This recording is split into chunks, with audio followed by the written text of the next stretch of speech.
मैं आपकी अटेंशन में 2-3 चीज़ें लेकर आया हूँ।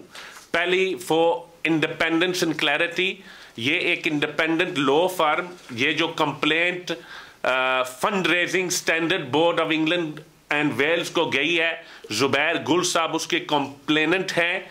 ये एक इंडिपेंडेंट लॉ फर्म परस्यू कर रही है फॉर ऑब्जेक्टिविटी। इसमें 3 पहलू हैं। नंबर 1, ये मैं आपको एक एक्सट्रैक्ट देता हूं, वो पूरा निचोड़ हो जाएगा। We would submit that the blurred lines between Mr. Khan's political ambitions and his involvement in charitable work invites suspicions that funds raised for ostensible charitable purposes are being utilized for political gains.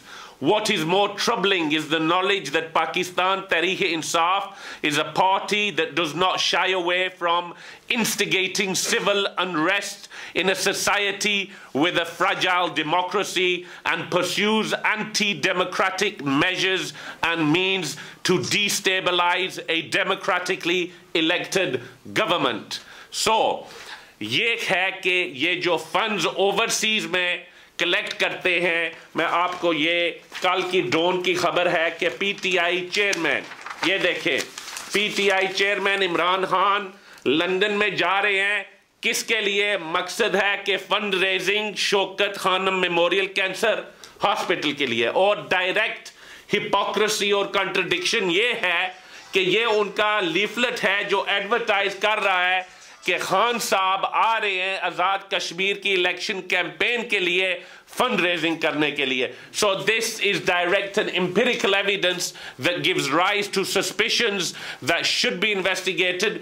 और जो अहम बात है, क्या खान साहब ने अपने electoral commission जो पाकिस्तान का है उनको बताया है कि हम ये फंड रेजिंग ओवरसीज करने के लिए जा रहे हैं?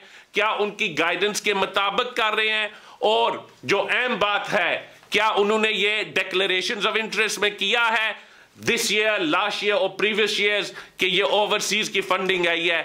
और इट कुड इट बी जो गुल साहब सोच रहे हैं, कोई और कुव्वतें हैं जो डिस्टेबलाइज करना चाहती हैं पाकिस्तान को, और उसकी इन्वेस्टिगेशन के लिए ये fund raising standards board of England and Wales और चैरिटीज कमीशन को दिया गया है। और गुल साहब ये भी इस खत में लिखा है, और ये भी अहम बात है, if the investigations following the investigation, if the fundraising was not declared, और ये पाकिस्तान इलेक्शन कमीशन की बात कर रहे हैं, our client Mr. Zubair Gul will pursue a police complaint in the United Kingdom in order to ascertain and make inquiries into the provenance of the funds raised and their end use.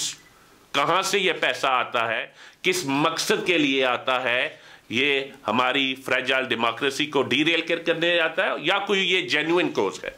तो ये जो application है ये वकीलों से आज fund raising standards board में चली गई है, तो इसकी रिजल्ट हम देखेंगे। इसके साथ साथ 1-2 दिनों में और सबूत आ रहा है जो प्रीवियस ईयर्स की फंड रेजिंग हुई है वो कहाँ गई या कहाँ नहीं गई। Thank you.